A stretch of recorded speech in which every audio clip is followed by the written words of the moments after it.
Good evening. Start na po ako mag-gisa ng miswa na may giniling. So, sindihan po natin ang apo. Kainitin.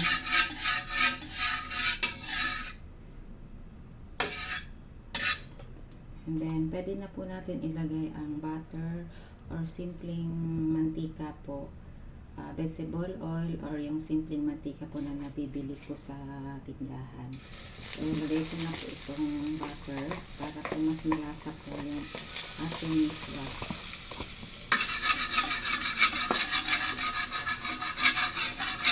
So, lang po natin ito. Ilagay na po natin ang bawang.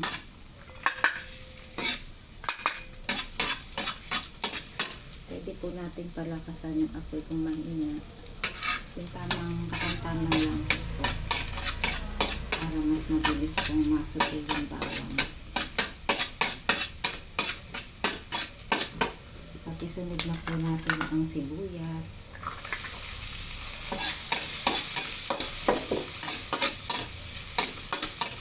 Antayin lang po natin ang medyo brown. Para po lumabas po yung katas niya. Ano po yung lasa. Mas lasa po yung miswa.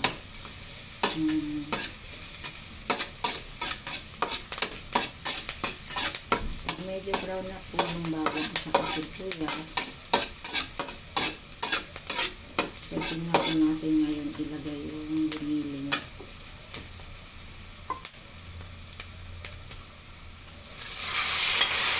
Giniling po baboy para po mas malasa.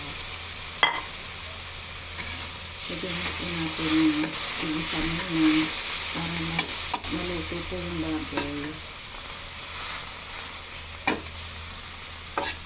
Pwede na po natin lagyan ng asin at saka paminta. Pwede na pong pagsabayin para po mas malasa po yung giniling.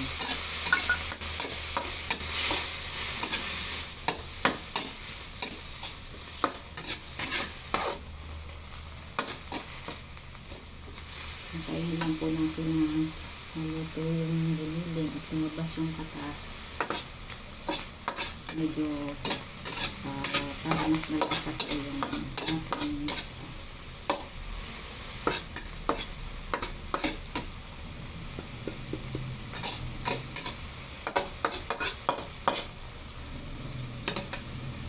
Pwede na po natin ilagay ang pwede po tayo maglagay ng extra pampalasa, gaya ng ginisa mix.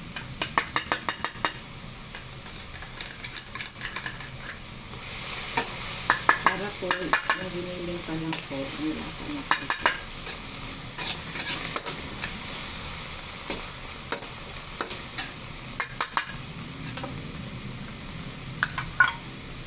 Pwede rin po natin lagyan ng shrimp cube. Shrimp cube po ang ilalagay.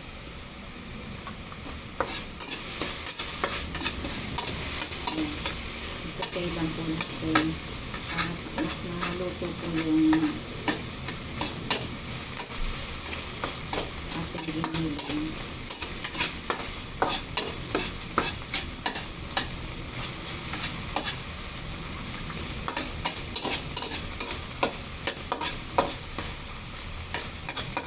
Bantayan lang po natin mga 1 minute para mas maluto po siya.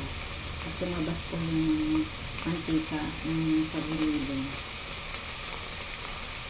Mag-a-add din po yan ng lasa sa ating miswa. Pwede po natin ihalo-halo para po hindi masulog.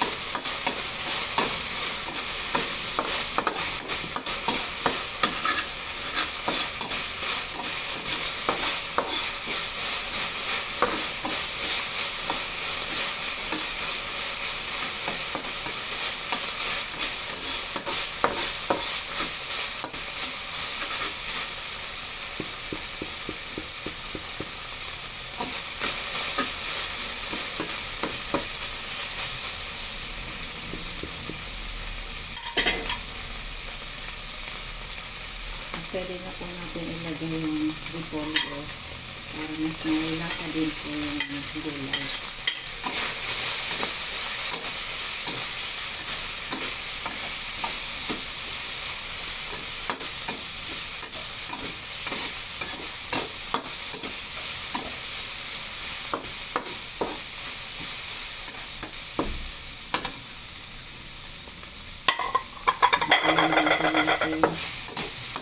Isusutin natin yung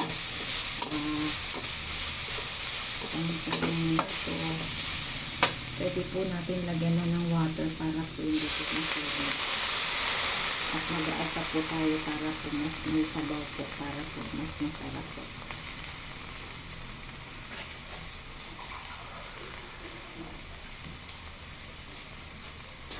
Yung tamang gusto lang po natin sabaw. Kasi mas masarap po yung miso pag may konting sabaw. Yun na po ngayong ulan. Mas okay po yung mga inahain po natin. May mga masabaw po.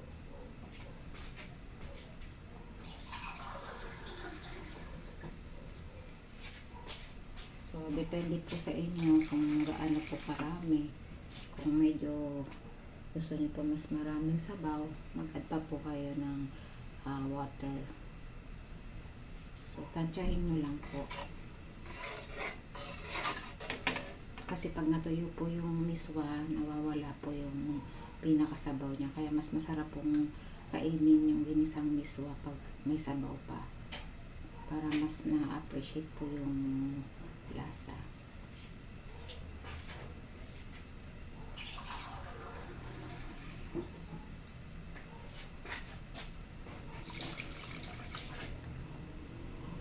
So, nag-add pa po ako ulit. Bali, mga 4 na cup baso po ng water. And then, antayin na po natin kumulo ang ating miswa. Ang ating sabaw bago natin ilagay yung miswa.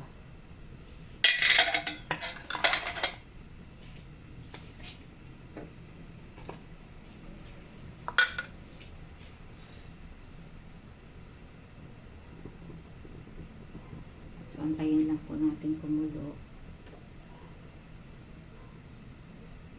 Pwede po natin lakasan yung apoy kung nagmamadali po tayo.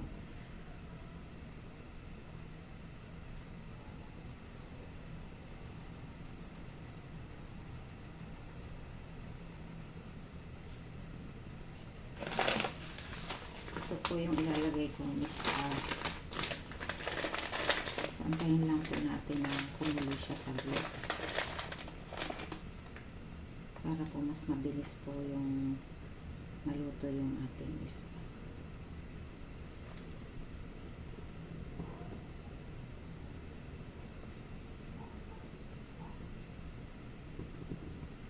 So, kumulo na po, pwede na po natin lagyan ng miswa ngayon.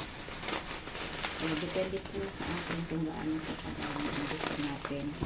Pero masarap kasi unti lang yung miswa pa para po matagal pa rin po siya.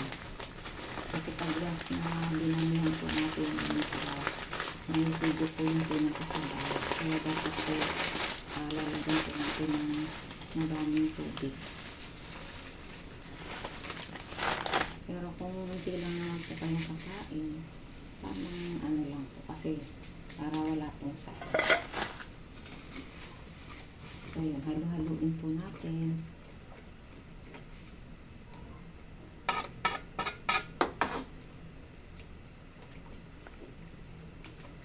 Antayin po natin mas kumulo po siya para mas maluto po yung ating miswa. Ayan po, kumukulo na po.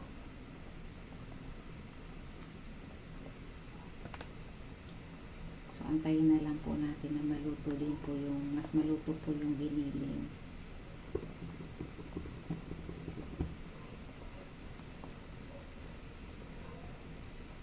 Kung sa palagay po natin kaunti lang po yung sabaw, pwede po tayo mag-add ng tubig ulit. Pero yun, depende po sa dami ng kakain.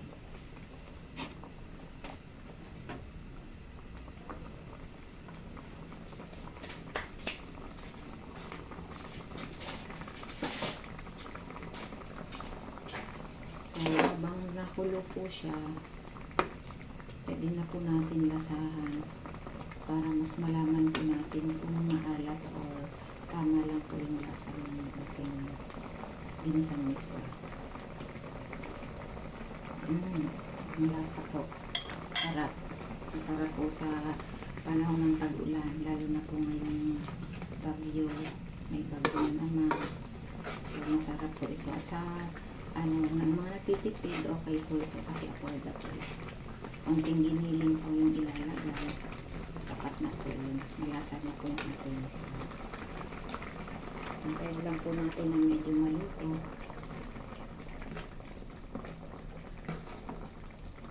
Kung sa tingin po natin natutuyo po yung sabaw, pwede po tayo mag-add ng extra pang isang basong tubig.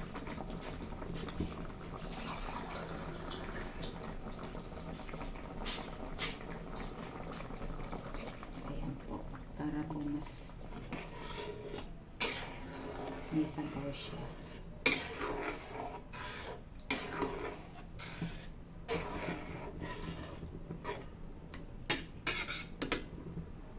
Antayin lang po natin na kumulo ulit. Pwede na rin po ito walang kanin, miswa lang. Pwede na po ito sa hapunan. Or tinapay, kung mga nag-diet, okay po ito. Kasi carbohydrates na rin po yung miswa. May konting cabbage po at saka giniling. So, may konti na rin pong vitamin. Ayan po, kumukulo na po ulit. So, antayin lang po natin na medyo na yung miswa.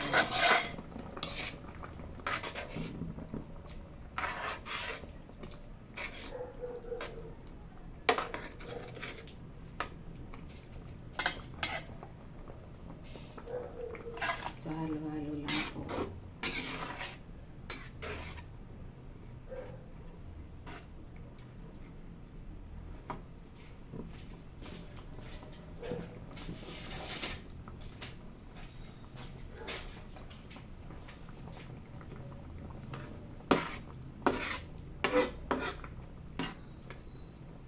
Ayan, pwede po natin lasahan ulit dahil nag-add tayo ng additional water. So, pwede natin lasahan kung sapat na ba talaga. Okay na yung lasa. Tama na po. Lasa po siya dahil sa yung giniling na baboy na suti po ng maayos. At yun, nag-additional po tayo ng shrimp cube. Konting ginisa mix. So, ayan po, luto na po ang ating ginisang miswa with giniling. Pwede na po tayong kumain ng hapunan. Ayan, pwede ko na pong patayin yung apoy para po huwag na po masyadong labsa yung miswa. Ayun, that's it. Ready to serve. Thank you for watching.